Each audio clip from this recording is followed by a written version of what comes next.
بسم اللہ الرحمن الرحیم۔ السلام علیکم۔ حضرت عیسیٰ علیہ السلام کے زمانے میں ایک شخص مسلمہ کذاب جھوٹے فکرے گھڑ کر کہتا پھرتا تھا کہ میرے پاس وحی نازل ہوتی ہے۔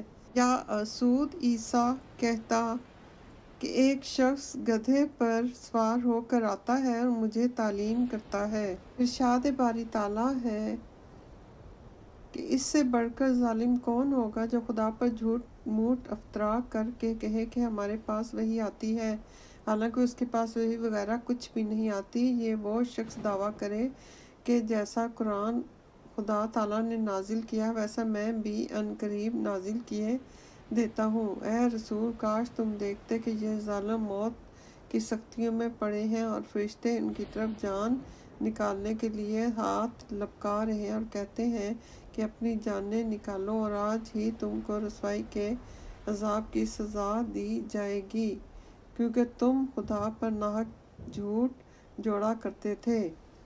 عبداللہ بن ابی سرح حضرت عثمان کا دودھ شریک بھائی تھا۔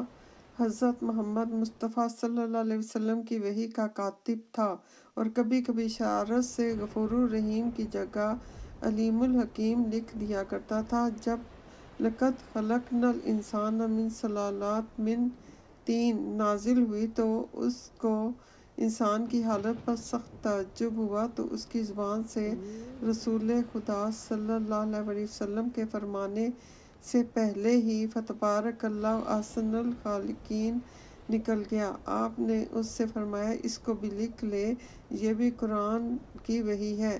اس نے لکھنے کو تو لکھا مگر شک میں پڑ گیا اور اپنے جی میں کہنے لگا اگر سچے ہیں تو ان پر وحی نازل ہوتی ہے تو مجھ پر بھی تو آتی ہے، اور اگر یہ جھوٹے ہیں تو میں بھی ان کی طرح قرآن بیان کر سکتا ہوں۔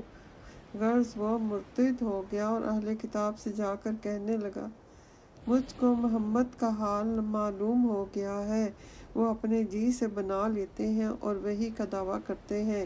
اس ناشائستہ حرکت پر حضرت محمد مصطفیٰ صلی اللہ علیہ وسلم نے اس کو مدینے سے نکلوا دیا۔